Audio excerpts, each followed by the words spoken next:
Kansas City called the Stylist. Stupid! What did you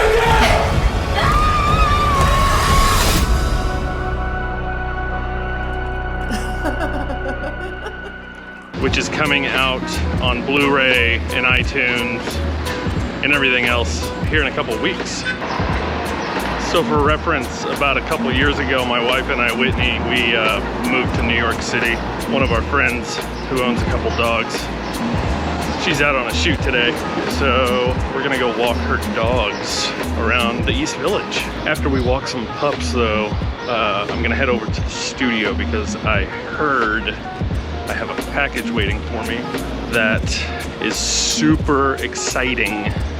I'd imagine this package is worthy of an unboxing, an unpackaging, a filming of me opening a package.